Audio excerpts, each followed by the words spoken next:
Bueno, en este video vamos a hablar en sí del marco legal, vamos a tratar de enfocarlo a todo lo que es lo empresarial, pero pues también tocaremos algunos temas en los que el licenciado es experto, como también por ahí en su trayectoria es experto también en el derecho familiar, pero vamos a tratar también de tocar todo lo que sea marco legal en cuestión a todo lo que es el sector empresarial.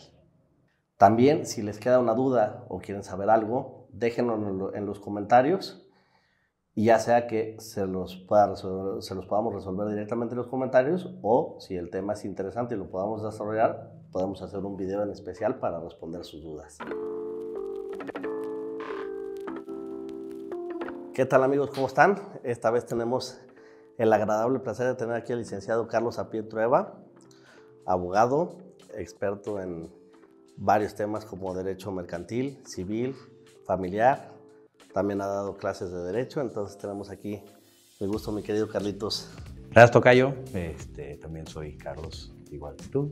Tú eres Carlos Arturo. Bueno, me ha tocado, en efecto, soy abogado, soy egresado de la Universidad Iberoamericana en la generación del 2001. Desde el 2001 me puse a trabajar, a litigar. Mi primera experiencia con litigio fueron juzgados familiares.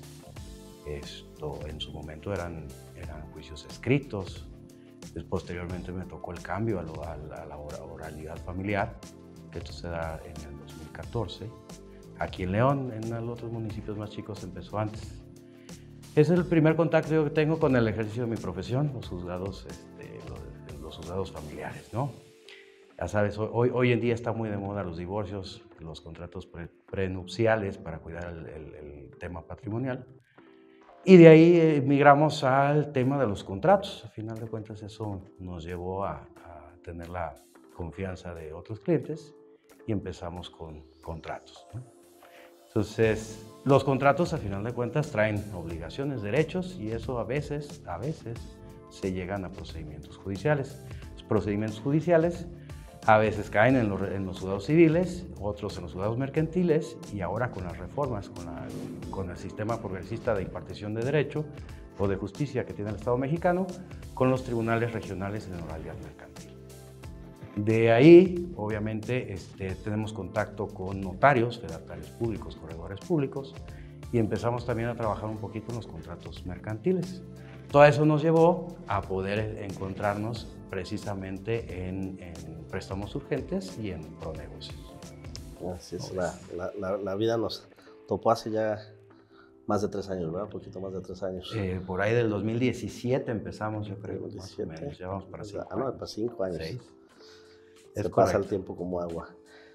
Sí. Del 2001 al 2023, eso tienes 22 años litigando. 22 años de litigando, es correcto. Es un gusto en desuso. Comentaba con uno de los muchachos que me apoya actualmente en mi despacho, que de la generación con los cuales yo egresé, salimos alrededor de 20 abogados. De esos 20 abogados, litigando en juzgados civiles de mi generación, soy el único. El único. Sí, casi todos, muchos trabajan en notaría, otros pocos están en administración de justicia, otros están, una muy buena amiga, Liz está apoyando a la presidenta municipal de aquí de Guanajuato. Todos han migrado a diferentes, pero el litigio como que muchas veces se le hace el feo, pero es muy padre.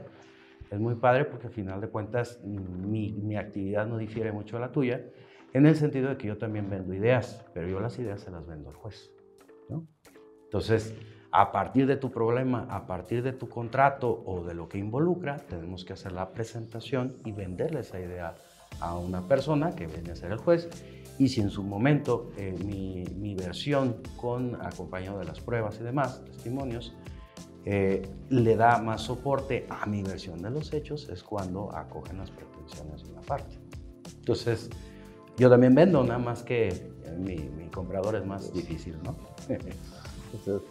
Delicado el tema de los jueces porque, por lo que la experiencia que nos ha tocado, cada juez tiene su criterio y te encuentras con lo que te funcionó con un juez, el otro juez no le parece lo mismo, ¿verdad? Sí, en efecto, fíjate que la administración como todavía sigue residiendo en seres humanos. Cada persona tenemos, en base a nuestros valores, en base a nuestra experiencia personal, inclusive en base a los traumas que tú puedes traer de niño, tienes esa chispa o ese condimento especial como para definir o resolver una controversia. En la actualidad, los jueces civiles de aquí de la ciudad de León, Guanajuato, son 14 los jueces que resuelven. Hay algunos con que a lo mejor mi forma de trabajar hace clic, hay otros con los que no, pero al final de cuentas, aunque hay una diferencia o una disconformidad en ideas, la verdad de las cosas es que todos los jueces en León, Guanajuato son gente profesional. Algo que tiene y que realmente podemos destacar mucho de la impartición de justicia en el estado de Guanajuato es que realmente a nivel nacional en las 32 entidades federativas, Guanajuato es de los mejores estados en infraestructura, en preparación y en seguimiento de los jueces. La verdad es que podríamos decir que un juez, coloquialmente, con mucho respeto lo digo, podemos decir, este juez está loco. Final de cuentas no hay un empate de ideas, pero sin embargo nunca se toma aquí en Guanajuato, ni siquiera hay la posibilidad de mencionar el juez se vendió. O sea, realmente Guanajuato ha trabajado muchísimo en limpiar todas esas cuestiones de corrupción y demás. Los mismos actuarios, de verdad, por amabilidad, en una diligencia que dura 2-3 horas, les ofreces un agua, no te la niegan, no te aceptan ni siquiera un agua. O sea, realmente aquí no hay dádivas, no te piden una lana por instructivo, por notificaciones, por adelantarte en la fila, por asignarte un actuario, etc. O sea, en ese sentido, Guanajuato estamos del otro lado. Realmente los criterios, bueno, al final de cuentas habrá gente que estén de acuerdo con las ideas en particular de cada juez y hay otros que no podremos estarlo, pero a final de cuentas pues es un debate libre de ideas, ¿no? Claro. Y a final de cuentas si algo pasa todavía hay más instancias, ¿no? Claro, muchas veces lo que suele llegar a pasar es que a lo mejor los jueces en primera instancia son de una idea generalizada, no es la misma, pero a final de cuentas cuando llegas a una segunda instancia, que son los magistrados que integran el Supremo Tribunal de Justicia del Estado de Guanajuato, ya tienen otra experticia y tienen otra forma de ver las cosas. Y de ahí todavía tienes otro recurso, que es el juicio de amparo directo, cuando deriva de un procedimiento, de una sentencia definitiva, y al final de cuentas los jueces también tienen otros criterios muy distintos. O sea, sí se marca muy distinto. ¿Por qué? Porque generalmente los jueces federales pues a lo mejor tienen un poquito más de experiencia, utilizan más tratados internacionales que a final de cuentas vienen a abonar o vienen a sumar lo que establece directamente la ley. Es decir, a lo mejor nosotros podemos llevar un procedimiento con base en la ley afectiva civil y no necesariamente el criterio está basado en tu código de procedimientos, sino que puede estar basado en algún tratado internacional, como puede ser el Pacto de San José o puede ser cualquier otro pacto defensor de derechos humanos. Y esto que mencionaste es importante, ¿no? Un juicio se puede ir máximo a 3 instancias.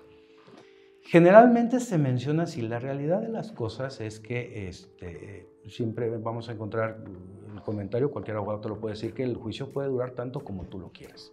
O sea, las instancias son a lo mejor el momento o el número de resoluciones donde una persona en representación de la Administración de Justicia te va a dictar una sentencia. Esto es, o sea, a lo mejor va a haber un procedimiento en primera instancia que significa que vas a desahogar pruebas, testimoniales, confesionales, dictámenes periciales y demás, y va a haber una primera resolución. Esa primera resolución es la sentencia de primera instancia.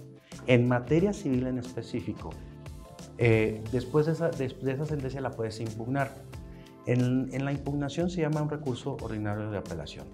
En ese recurso lo que haces es que te quejas o generas un agravio, que es un planteamiento lógico jurídico, en donde le dices al magistrado, el juez de primera instancia incumplió con esta norma porque al final de cuentas esta otra dispone tal cosa. ¿Sí? Entonces es como si fueras a acusar o a quejarte de lo que resolvió el juez de primera instancia ante el juez de segunda instancia. Entonces, el juez, quien resuelve la segunda instancia no es juez, es un magistrado, perdón, hago la aclaración, y entonces ellos deben de atender nada más a tu escrito donde estás esgrimiendo esos agravios, donde le estás diciendo cuál es, por qué te quejas o por qué consideras que hubo una violación a un derecho fundamental. Y entonces, si tú, vamos a pensar que es un contrato donde falta una de las firmas, donde el vendedor no firmó, y de todo modo le dan validez a ese contrato de compraventa. Tú en una segunda instancia podrías impugnar que no hubo la aceptación del vendedor porque no tiene la firma. Pero aunque no, pero si no llegaras a hacer ese agravio, ¿no?, o a quejarte de esa situación, el magistrado, aunque es una cuestión obvia, él no puede meterse a decir el contrato es nulo por falta de firma. ¿Por qué? Porque tú no te quejaste. Entonces, a eso está condicionado los agravios en la segunda instancia. Y después, final de cuentas, dentro del procedimiento civil en el estado de Guanajuato, tenemos nada más esas dos instancias. En todos los juicios, por constitución, te establece que después de que se resuelva primera y segunda instancia, puedes promover un nuevo juicio, que es el juicio de amparo directo. Es considerado como una tercera instancia porque es una tercera revisión que se le va a hacer al juicio, pero realmente se maneja como si fuera un juicio completamente aparte. En el juicio de amparo directo, tú lo que te inconformas es, de hecho, tú demandas la nulidad de la sentencia de segunda instancia y tú demandas al magistrado. O sea, ahí las partes es quien promueve el amparo, se le denomina quejoso. La autoridad responsable es a quien tú le demandas, a quien la acusas de haber dictado una resolución contra una disposición de orden público, una disposición federal, un artículo constitucional o un tratado internacional. De eso es de lo que te dueles en el amparo. Entonces, en el amparo también se emplazan o se notifican a todas las personas que intervinieron en el juicio y finalmente viene una resolución. En la resolución lo que van a determinar es si el magistrado, cuando dictó su sentencia, lo hizo apegándose a la ley o si hubo una interpretación no adecuada o ilegal. Entonces, en caso de que determinara el juez, los magistrados de circuito, que son los que resuelven el amparo directo, que hay una violación, entonces le ordenan al magistrado que vuelva a dictar una resolución nueva y le dicen cómo hacerla para salvaguardar esa situación que en particular se determinó como ilegal. Entonces, ¿qué es lo que sucede muchas veces? O sea, si tú quieres alargar un juicio, pues ofreces pruebas. Ofreces, por ejemplo, pruebas de informes a cargo de instituciones federales que sabemos que por la carga de trabajo se tardan meses, o puedes pedir la intervención de un tercero y decir que el señor vive en Yucatán y tienes que notificarlo a través de exhortos y eso te va comiendo tiempo, ¿no? Entonces, a final de cuentas va a haber una sentencia, pero lo único que haces es jugar con los tiempos. Muchas veces, por ejemplo, en contratos que tienen una garantía hipotecaria, una garantía real, todas las entidades federativas tratan de ajustar su normativa para hacer un procedimiento que sea muy rápido, muy eficaz, quitarle pretextos por los cuales se pudiera alargar indefinidamente. Entonces, realmente en los juicios sumarios civiles hipotecarios, como el que se tramita en el estado de Guanajuato, realmente es un procedimiento muy ágil, que lo que trata es que tú tengas la primera instancia resuelta a lo mejor en un tiempo de 6 meses. O sea, le da todos los instrumentos al mismo juez para que el mismo juez tenga pretextos de no admitir pruebas que no tengan relación directa con los hechos controvertidos. Ponen un catálogo de excepciones que son como que las defensas que tú puedes oponer cuando contestas la demanda y te pone nada más la opción de poner 8 o 10 y de esas no puedes oponer la que tú quieras. O sea, algo muy tradicional en todos los escritos de contestación de demandas es que pongan una excepción non mutati libelli, que significa latín más menos, así que no puedes cambiar los términos en que estás precisando tu demanda.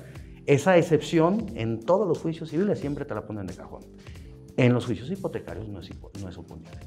O sea, eso y ponerlo es exactamente lo mismo, ¿no? Entonces, realmente te vuelvo a repetir, en los juicios sumarios hipotecarios la intención es hacer muy ágil, darle mucho dinamismo precisamente para que la responsabilidad que tengas garantizada con la garantía real con el inmueble, realmente lo puedes hacer rápido y de forma eficaz.